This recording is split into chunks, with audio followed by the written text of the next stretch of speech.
Hello, Jill here. Special Needs Mom Talks.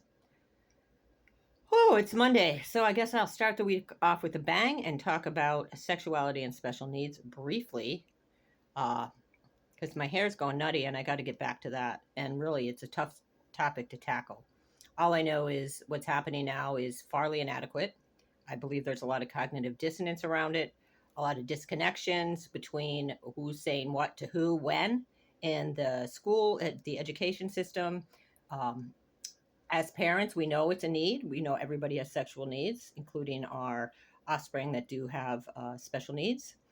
And how does that look for them? How does that look across their lifetime? What what are we going to be able to facilitate to give them a quality of life in this area? It's a really complicated question, and I've seen my son be completely frustrated, ask me all the time, "Am I going to get a girlfriend? Am I going to get a wife?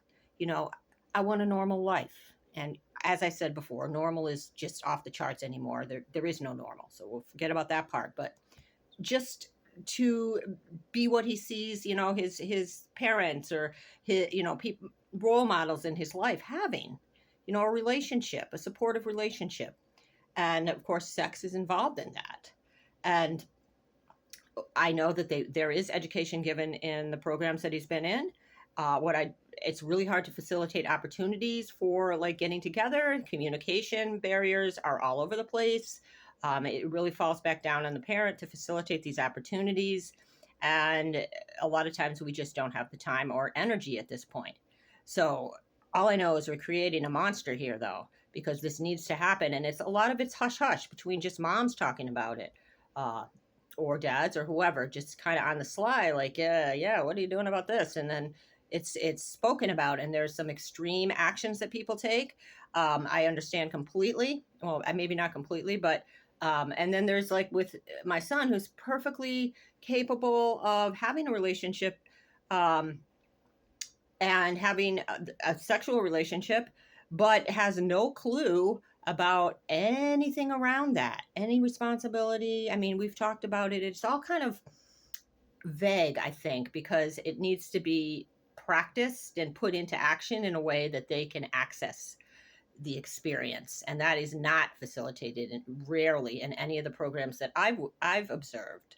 I believe, I know my daughter's in a group home. There is a lot more that is addressed there, but I don't know. My heart breaks a little bit again, sitting with that, observing it, and just feeling like, oh, it must be so hard to not have any idea. It's hard enough, you know, for the typical population, but to have these added layers and try to navigate the world and want to have and have urges and want to have a normal quote unquote life. Gosh, it's a lot. And we owe it to this population, every population, to find more productive, more I don't know, I don't want to say nuanced, but more sensitive ways to, and more in action ways to broach this topic. So I was going to share something a little more personal, but I am not going to do that today. So that's all I got. I hope you guys have some moments of joy in your Monday. Mine's been a little crazy, but we're going to keep rolling and keep going. Love you.